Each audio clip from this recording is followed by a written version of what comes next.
చాలా పెద్ద hot topic అయిపోయింది. అంటే ఎవరు ఏంటి అనేది తెలియకుండా ఎవరికి క్రెడిట్ ఇవ్వాలో కూడా తెలియనటువంటి పరిస్థితి. క్రెడిట్ మాది అని చెప్తున్నారు. సరే, ఇప్పుడు మధుసూదన్ రెడ్డి గారు మాట్లాడారు. సో దానికి సంబంధించి అంతా కూడా చూస్తాం. బండారు వంశీ గారు గుడ్ మార్నింగ్.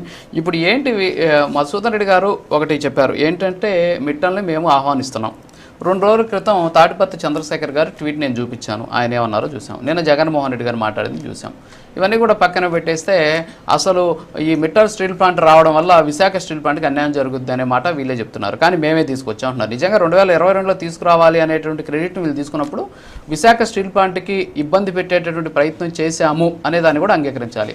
లేకపోతే క్రెడిట్ మాది కాదు, చంద్రబాబు నాయుడు గారిది, కాబట్టి ఆయన విశాఖ స్టీల్ ప్లాంట్ ఇబ్బంది పెడుతున్నాడు అనేటటువంటి అంశాన్ని అయినా సరే పైకి తీసుకురావాలి. అలాంటి ప్రయత్నం జరగట్లేదు. ఒడిశాలో ఉన్నటువంటి దయ ఇక్కడికి ఎందుకు వస్తుంది అని చెప్పేసి జగన్మోహన్ రెడ్డి గారే మాట్లాడారు. అది కూడా మీరు చూశారు. ఏంటి ఓవరాల్గా ఏమంటారు? గుడ్ మార్నింగ్ రాజు గారు, మధుసూదన్ రెడ్డి గారికి, బాలకోటయ్య గారికి, రవికిరణ్ గారికి, ప్రైమ్ 9 వీక్షకులందరికీ. సార్, ఇప్పుడు లోకేష్ గారు ఒక మాట అన్నారు సార్, మీకు క్రెడిట్ కావాలంటే తీసుకోండి, దయచేసి అడ్డం పడద్దు. మీరు అడ్డం పడ్డారంటే నిర్దాక్షిణ్యంగా తొక్కుకుంటా వెళ్ళైనా కానీ ఆ కంపెనీలు మేము తీసుకొస్తామన్నారు. అదే మాదిరిగా గూగుల్ కంపెనీ రాగానే ఆయన మీద దానికి ఎందుకు భూములు ఇస్తా ఉన్నారనేసి వాళ్ళ ఎంపీ గారు పిల్లేసినటువంటి సందర్భం. కానీ గూగుల్ కూడా జగన్మోహన్ రెడ్డి గారే తెచ్చారని చెప్పి అన్నారు కదా సార్. మీరు కూడా విన్నారు, చాలా సందర్భాల్లో జగన్మోహన్ రెడ్డి గారే గూగుల్ తెచ్చారని అన్నారు. సార్, ఈరోజు రాష్ట్రంలో భారతదేశానికి స్వాతంత్రం తెచ్చిన క్రెడిట్ జగన్మోహన్ రెడ్డిదే. ఆ తర్వాత ఆంధ్రప్రదేశ్ రాష్ట్రాన్ని పొట్టి శ్రీరాములు గారి పక్కన కూర్చొని తీసుకొచ్చిన క్రెడిట్ జగన్మోహన్ రెడ్డిదే. ఆ తర్వాత సెకండ్ వరల్డ్ వార్ ఆపినటువంటి క్రెడిట్ జగన్మోహన్ రెడ్డిదే. అన్నీ అసలు దేశంలో జరిగినాటికి అన్నిటికీ జగన్మోహన్ రెడ్డిదే క్రెడిట్ అని చెప్పుకోమన్నాడు సార్. మాకేం అబ్జెక్షన్ లేదు. కానీ దయచేసి అభివృద్ధికి అడ్డం పడద్దు.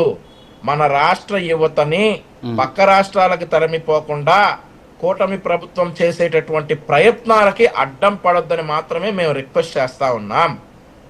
ఇప్పుడు క్రెడిట్ కావాలంటే మళ్ళీ చెప్తా ఉన్నాం, మా లోకేష్ గారి మాట మీరే తీసుకోండి, మాకు అవసరంలా, మీరే తీసుకోండి, కానీ దయచేసి అడ్డం పడొద్దు.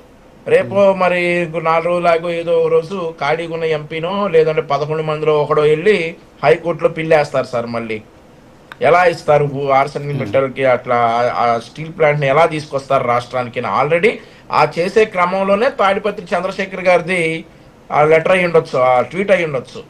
క్లియర్గా ఆంధ్రప్రదేశ్ ఎకనామికల్ డెవలప్మెంట్ బోర్డులో ఇందాక రవికిరణ్ గారు చూపించినట్లుగా వీళ్ళు దావోస్లో ఎందుకు కలిశారు అనేటటువంటి విషయం ఖచ్చితంగా ఉంది అక్కడ. కానీ అయ్యే ఫోటోలు పెట్టి మేము అప్పుడే కలిసాం, అప్పుడే తీసుకొస్తామని చెప్తా ఉన్నారు. ఈయన ఇంకో మాట చెప్పారు సార్.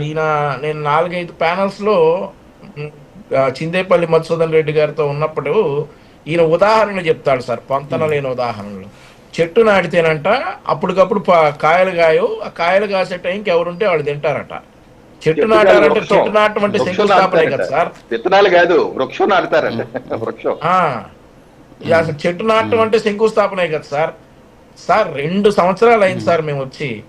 ఒకవేళ అది నిజంగా జగన్మోహన్ రెడ్డి గారు తీసుకొచ్చినట్టయితే మేము కనుక 2024లో శంకుస్థాపన చేస్తే ఇంత షార్ట్ పీరియడ్ లో మీకు డిస్కషన్స్ ఎక్కడ నడిచినాయి ఎలా అనేది ప్రజలు అనుకునేవారు. కానీ 2 సంవత్సరాలు అయింది. 2 సంవత్సరాల్లో 2 సార్లు దావోస్ వెళ్ళారు. ఆ తర్వాత చాలా సందర్భాల్లో జూమ్ కాల్ మీటింగ్స్ అయ్యాయి. అలా ఈ కంపెనీని తీసుకొస్తే ఈయన చెట్టు నాటలేదు, విత్తనాలు రాలేదు, పళ్ళు కాయలేదు అనేటటువంటి సామెతలు చెప్తా ఉన్నారు అనమాట. సరే, మీరు చెప్పుకోండిలే. కానీ మరి ఇంకొకటి ఏంటంటే ఉన్న 11 మంది 11 రకాలుగా చెబుతారు. వంశీ గారు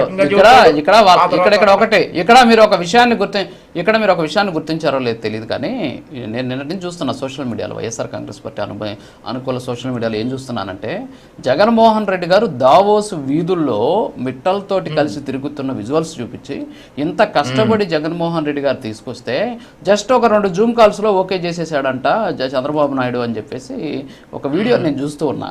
ఏమంటారు సార్? పనోడు 1% పని చేసినా 100% రిజల్ట్ ఉంటుంది సార్.